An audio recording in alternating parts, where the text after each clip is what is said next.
500 euros pour ma première mission de copywriter. Zéro expérience, zéro témoignage. Pourtant, elle a dit oui sans hésiter. Voici comment j'ai fait. Bonjour à tous, je suis Abdou Khadr Diakhaté. Sur cette chaîne, je partage mon parcours de coopérateur débutant freelance, sans langue de bois, mes galères comme mes victoires. Alors, il y a un grand débat sur les tarifs à fixer quand on débute sa carrière de freelancing. Notamment, il y a deux grandes écoles. Il y a l'école du premium et l'école du gratuit. La première école te conseille de facturer cher, même si tu as zéro expérience, même si tu débutes, pour ne pas te dévaloriser. Et la deuxième école te conseille de faire des prestations gratuites pour gagner de l'expérience et avoir des témoignages avant de commencer à facturer. Alors, on commence par la première école. Il te conseille de facturer le prix du marché, même si tu n'as pas de l'expérience. Ils disent que quand tu factures le prix du marché, non seulement ton client va valoriser ton temps, mais il va plus te respecter. C'est l'idée du positionnement premium. Et pour la deuxième école, il te préconise de commencer par du gratuit.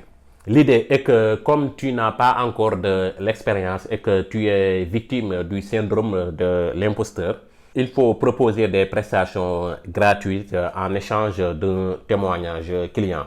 Et comme ça, tu vas construire ton portfolio progressivement et gagner en confiance avec de l'expérience. Alors, je vais vous donner mon avis sur ces deux écoles et la méthode que j'ai pratiquée personnellement. Concernant la première école, je trouve l'idée un peu dangereuse. Parce que quand on débute, on est souvent victime du syndrome de l'imposteur. On a la peur de ne pas être à la hauteur. Quand tu factures un tarif élevé, forcément le client va te demander des témoignages clients, des études de cas. Il ne va pas sortir une telle somme comme ça là. Et même si, admettons que le client accepte, tu as fait du bon copywriting, tu l'as convaincu et il a accepté de signer le deal. Tu vas avoir une grosse pression sur tes épaules parce que tu n'as pas encore de l'expérience.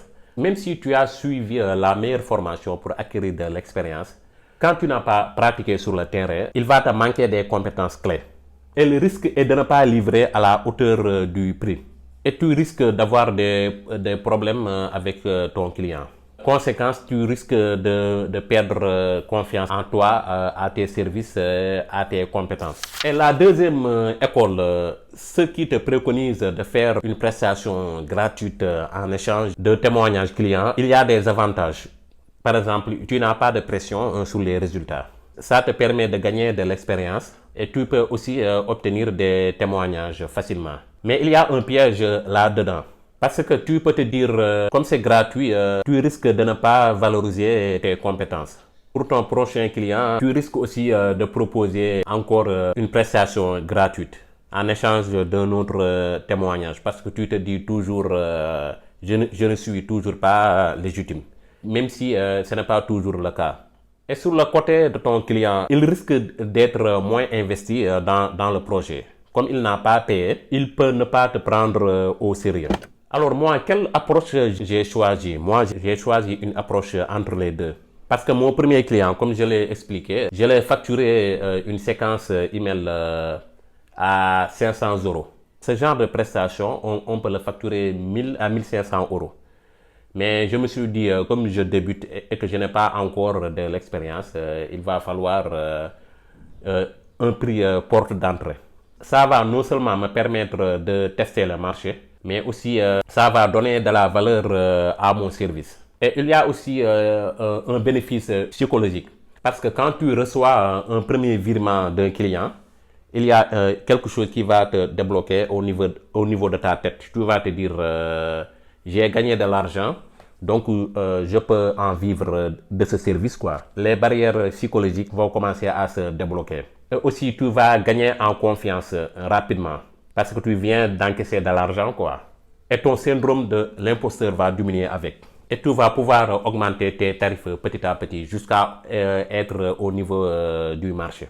Et quand tu as fait du bon travail, il va te donner d'autres missions. ma première cliente, lors de l'appel de closing, elle m'avait demandé est-ce que tu as déjà travaillé avec d'autres clients. Je ne l'ai pas menti. Je lui ai dit que je viens de commencer récemment, je n'ai pas encore de clients.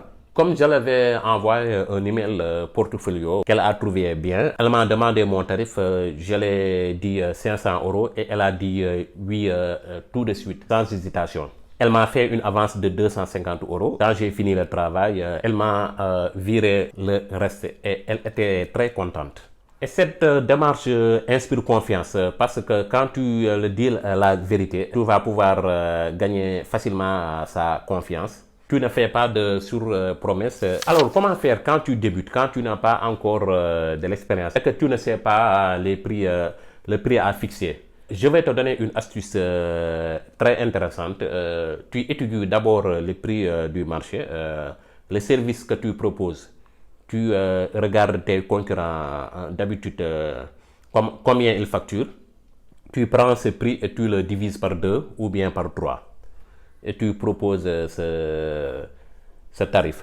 Non seulement tu vas pouvoir convaincre plus facilement tes clients, mais aussi, comme je viens de le dire, tu vas pouvoir gagner tes premiers euros, avoir confiance en toi et augmenter tes prix petit à petit jusqu'à être au niveau du marché. Et quand tu présentes ton prix, il faut être confiant dans l'annonce. Il ne faut pas hésiter.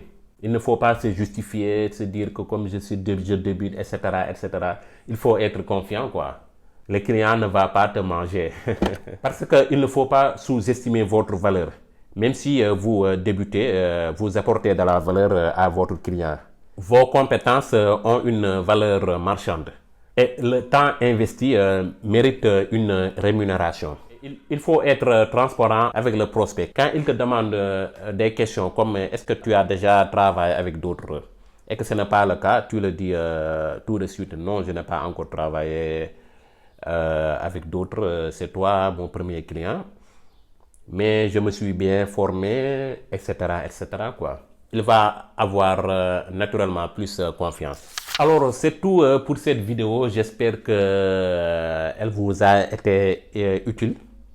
Dites-moi en commentaire, est-ce que vous avez déjà signé vos premières missions? Quel tarif avez-vous fixé? Et comment ça s'est passé l'appel de closing? Est-ce que le client avait négocié ou pas, etc.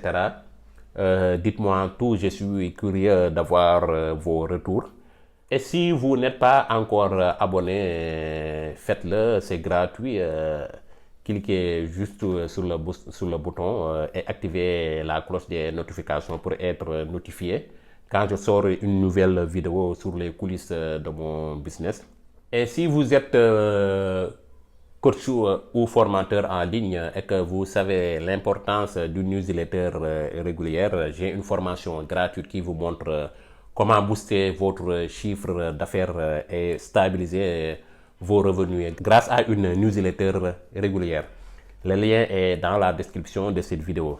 Je vous dis merci pour votre attention et à très bientôt.